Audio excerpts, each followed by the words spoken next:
بسم اللہ الرحمن الرحیم۔ آج سورہ انفال کا لفظی ترجمہ یہ ہم شروع کریں گے،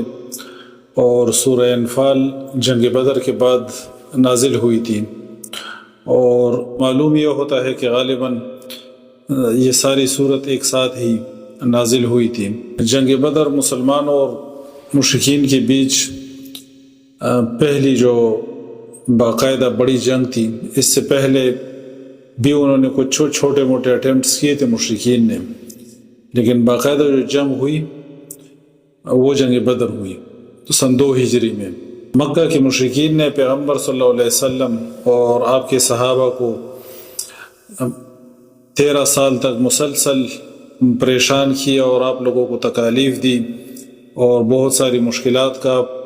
پیغمبر صلی اللہ علیہ وسلم اور صحابہ کو سامنا کرنا پڑا۔ حبشہ کی طرف ہجرت کرنی پڑی، بالآخر 13 سال بعد جو ہے نا مدینہ کی طرف ہجرت کرنی پڑی۔ جب مدینہ آپ صلی اللہ علیہ وسلم اور صحابہ ہجرت کر کے چلے گئے تو وہاں پر بھی ان کی سازشیں مسلسل چلتی رہتی تھی مشرکین کی، یعنی مکہ سے تب بھی وہ لوگ اپنی سازشیں جو ہے نا رچتے تھے، اور مسلمانوں کی جائیدادوں پر انہوں نے قبضہ کیا ہوا تھا مکے میں، اور مسلمانوں کی جو تجارتی سامان تھے اور جو ان کی دکانیں تھیں اور ان کی پراپرٹیز تھی اس پر ان کا قبضہ تھا، اور مسلمانوں کی ان پراپرٹیز کو اور ان چیزوں کو بیچ کے انہوں نے ایک بڑا جو ہے نا تجارتی قافلہ تیار کیا، اس کو شام کی طرف بھیجا، اور یہ انہوں نے فیصلہ کیا ہوا تھا کہ اس سے جو انکم آئے گی وہ ہم مسلمانوں کے خلاف استعمال کریں گے، مسلمانوں کو نقصان دینے کے لیے۔ پیغمبر صلی اللہ علیہ وسلم اور صحابہ نے یعنی اس قافلے کا راستہ روکنے کے لیے رخ کیا بدر کی طرف، یعنی وہ قافلہ شام سے واپس آ رہا تھا، تو پیغمبر صلی اللہ علیہ وسلم نے کچھ صحابہ کو ساتھ لیا اور چل پڑے اس قافلے کا راستہ روکنے کے لیے۔ تو یہ خبر ابو سفیان کو پہنچی، یعنی جو اس قافلے کو بیسیکلی لیڈ کر رہا تھا، بہت بڑا قافلہ تھا، تقریباً 1000 اونٹ تھے اس قافلے میں، بہت بڑا قافلہ تھا جو واپسی پہ آ رہا تھا شام سے مکے کی طرف۔ تو ان کو جب خبر پہنچی تو انہوں نے اپنا ایک بندہ بھیجا مکہ، وہاں پر اس نے اطلاع کی، ابو جہل نے وہاں سے جنگی لشکر تیار کیا، تو ابو جہل 1000 مسلح بندوں کا جو ہے نا وہ لشکر لے کے آیا بدر کے مقام پر اس قافلے کی حفاظت کے لیے، اور وہاں پر مسلمانوں کا اور ابو جہل کے اس لشکر کا، یہ جو بڑا جنگی لشکر تھا، اس کا آمنا سامنا ہوا بدر کے میدان میں، اور ابو سفیان کا جو تجارتی قافلہ تھا وہ محفوظ نکل گیا مکے کی طرف۔ پیغمبر صلی اللہ علیہ وسلم کے ساتھ چند ایک لوگ تھے اور چند ایک گھوڑے تھے، جنگی ساز و سامان بھی نہیں تھا، یعنی گنی چنے تلواریں تھیں، کچھ زریں تھیں۔ مسلمانوں کے پاس جنگی سامان نہ ہونے کے برابر تھا، کیونکہ وہ تو نکلے ہی بیسیکلی اس قافلے کا راستہ روکنے کے لیے نکلے تھے، جنگ کی نیت سے تو وہاں سے یہ لوگ نکلے ہی نہیں تھے۔ جب راستے میں مسلمانوں کو خبر ہوئی کہ وہ جنگی لشکر لے کے آ رہے ہیں تو پیغمبر صلی اللہ علیہ وسلم نے صحابہ سے کہا کہ اب کیا کریں، تو اس پر بعض صحابہ کا یعنی ان کی رائے یہ تھی کہ ہمیں یعنی جنگ کی طرف نہیں جانا چاہیے، ہماری تیاری نہیں اور ہمارے پاس ساز و سامان پورا نہیں۔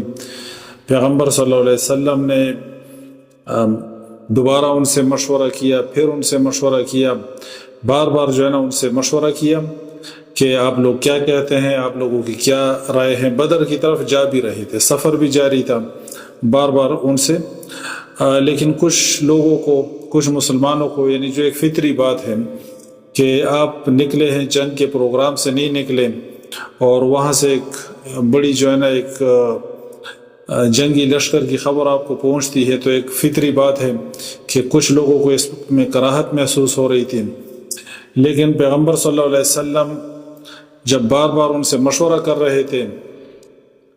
تو پھر مہاجرین میں سے ایک صحابی نے پیغمبر صلی اللہ علیہ وسلم سے کہا کہ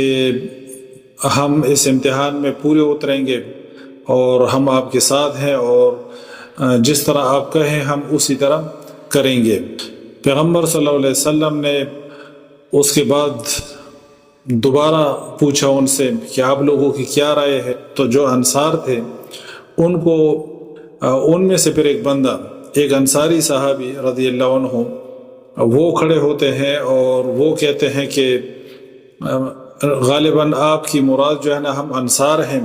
کہ ہماری کیا رائے ہے؟ تو اس پر پھر انہوں نے بھی کہا کہ ہم بھی بالکل تیار ہیں، اور ہم اس امتحان کے لیے اور آپ کی اس تابعداری کے لیے ہم بالکل تیار ہیں، جس طرح آپ ہمیں لے کے چلیں گے۔ پیغمبر صلی اللہ علیہ وسلم کو اللہ تعالیٰ نے خواب میں بھی دکھایا کہ ایک قافلہ جو ہے نا، ان دونوں قافلوں میں سے ایک قافلہ تم لوگوں کے ہاتھ لگے گا، یا ابو جہل کا لشکر اور یا ابو سفیان کا یہ قافلہ۔ پھر جب بدر کے میدان میں پہنچے، اب وہاں کی جو لوکیشن تھی، مسلمانوں کو جو جگہ ملی، وہ مسلمانوں کی جگہ وہاں پہ ریت تھی، اور جہاں پہ مشرکین نے ڈیرا ڈالا ہوا تھا وہاں پہ مٹی تھی۔ تو خوب بارش ہوئی، جب بارش ہوئی تو مسلمانوں کی جو زمین تھی، یعنی جس سائڈ پہ مسلمان تھے وہاں پہ چونکہ ریت تھی، تو اس کا تو فائدہ ہو گیا مسلمانوں کو کہ ان کو پانی بھی ملا، اور انہوں نے اپنے آپ کو پاک بھی کیا اور پانی کو استعمال بھی کرتے رہے، اور اس سے ان کی وہ زمین بھی جو ہے نا بارش سے بہتر ہو گئی۔ مشرکین کے لیے جو ہے نا یہ بھی ایک آزمائش بن گئی، وہاں پہ کیچڑ بن گیا۔ اسی طرح اللہ تعالیٰ نے یعنی خصوصی مدد اس جنگ کے اندر بھیجی، ملائکہ کو اللہ تعالیٰ نے بھیجا ایک ظاہری خوشخبری کے لیے اس جنگ کے موقع پر۔ اس طرح اللہ تعالیٰ کی مدد کی کئی ایک چیزیں ہیں جو اس صورت کے اندر بیان ہوئی ہیں، تو وہ بھی انشاءاللہ جب ہم ترجمہ بیان کریں گے تو وہ چیزیں بھی سامنے آئیں گی۔ کئی ایک چیزیں اس کے اندر بیان ہوئی ہیں، اور حق اور باطل کا یہ معرکہ جو ہے نا برپا ہوا، اور اللہ تعالیٰ نے جو ہے نا حق کو ظاہر کر دیا، اور باطل بھی لوگوں پہ واضح ہو گیا کہ حق کیا ہے اور باطل کیا ہے۔ جنگ کے بعد پھر جب جو صحابہ تھے، جو مسلمان تھے، ان کا آپس میں اختلاف ہوا مال غنیمت کی تقسیم پر۔ کچھ لوگ کہتے تھے کہ اس پر ہمارا حق ہے، ہم نے کفار اور مشرکین کو ہم نے بغایا، ہم نے ان کا پیچھا کیا۔ کچھ لوگ کہتے تھے کہ ہم پیغمبر صلی اللہ علیہ وسلم کے لیے حصار بنے ہوئے تھے، تو اس پر ہمارا حق ہے۔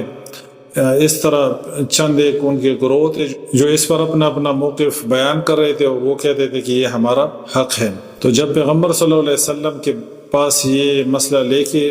گئے وہ، تو کہنا یہ صورت نازل ہوئی، سورہ انفال۔ انفال نفل کی جمع ہے، اور اس کا مطلب ہے زیادہ، اور یہ مال غنیمت کو کہتے ہیں۔ اور مال غنیمت زیادہ یا اضافی چیز ہے، یا تو اس سینس میں بعض مفسرین نے لکھا ہے کہ پہلی امتوں کے لیے مال غنیمت جو ہے یہ بیسیکلی ان کے لیے استعمال کرنا جائز نہیں تھا، ان کے لیے حلال نہیں تھا مال غنیمت۔ اس امت کے لیے اللہ تعالیٰ نے، جس طرح پیغمبر صلی اللہ علیہ وسلم نے فرمایا کہ احلت لی الغنائم، اللہ تعالیٰ نے میرے لیے غنائم کو جو ہے حلال کیا، تو یہ ایک اضافی چیز ہے جو اس امت کے لیے حلال کی گئی، اسی لیے اس کو نفل کہتے ہیں۔ تو اس صورت کے دو حصے ہیں۔ پہلا وہ حصہ ہے جو 9ویں پارے کے اندر آتا ہے۔ اس پہلے حصے میں بھی دو چیزیں بیان ہوئی ہیں کہ مال غنیمت جو ہے یہ اللہ تعالیٰ کے حکم کے مطابق تقسیم ہوگی، جس طرح اللہ تعالیٰ کا حکم ہوگا، اور دوسرا اس کے اندر جہاد کے قوانین بیان ہوئے ہیں، اور دوسرا حصہ اس صورت کا اس سے متصل ہے 10ویں پارے میں، یعنی جب 10واں پارہ سٹارٹ ہوتا ہے سورہ انفال کی اخیر تک، اس میں بھی یہی دو چیزیں دوبارہ بیان ہوئی ہیں۔ یعنی مال غنیمت کی وہاں پہ تھوڑی وضاحت کی گئی ہے، ابتدا میں صرف اس کا دعویٰ کیا گیا ہے پہلے حصے میں، اور پھر جو علتیں ہیں وہ بیان ہوئی ہیں، اور پھر جہاد کے قوانین ہیں، اور دوسرے حصے میں بھی اس کی قدر تفصیل ہے، اس کی وضاحت ہے مال غنیمت کی تقسیم کی، اور پھر جہاد کے قوانین بیان ہوئے ہیں۔ تو آج ہم ابتدائی چند آیات کا لفظی ترجمہ بیان کرتے ہیں۔ اعوذ باللہ من الشیطان الرجیم، بسم اللہ الرحمن الرحیم۔ یسألونک عن الانفال قل الانفال للہ والرسول فاتقوا اللہ واصلحوا ذات بینکم واطیعوا اللہ ورسولہ ان کنتم مؤمنین۔ یسألونک، وہ سوال کرتے ہیں آپ سے، عن الانفال، غنیمتوں کے بارے میں، قل الانفال، کہہ دیجئے کہ غنیمتیں للہ، اللہ کے لیے، والرسول، اور اس کے رسول کے لیے، فاتقوا اللہ، لہٰذا تم اللہ سے ڈرو، واصلحوا، اور تم اصلاح کر لو، ذات بینکم، آپس میں، واطیعوا اللہ، اور تم اطاعت کرو اللہ کی، ورسولہ، اور اس کے رسول کی، ان کنتم مؤمنین، اگر ہو تم مومن۔ اللہ تعالیٰ فرماتے ہیں کہ اے پیغمبر، یہ تم سے سوال کرتے ہیں، تم سے پوچھتے ہیں غنائم کے بارے میں، غنیمتوں کے بارے میں، تو اللہ فرماتے ہیں کہ اے پیغمبر ان سے کہہ دیجئے کہ غنیمتیں اللہ کے لیے ہیں اور اس کے رسول کے لیے، یعنی اللہ تعالیٰ اس کا حکم نازل فرما دیں گے اور رسول صلی اللہ علیہ وسلم آپ کو بتلا دیں گے۔ تم اللہ سے ڈرو اور آپس میں صلح کر لو۔ اگلی جو 2-3 آیات ہیں اس کے اندر مومنین کی صفات بیان ہوئی ہیں اور ان کے لیے خوشخبری ہے۔ انما المومنون، مومن تو صرف الذین، وہ لوگ ہیں، اذا ذکر اللہ، جب ذکر کیا جائے اللہ کا، وجلت، تو ڈر جاتے ہیں، قلوبہم، ان کے دل،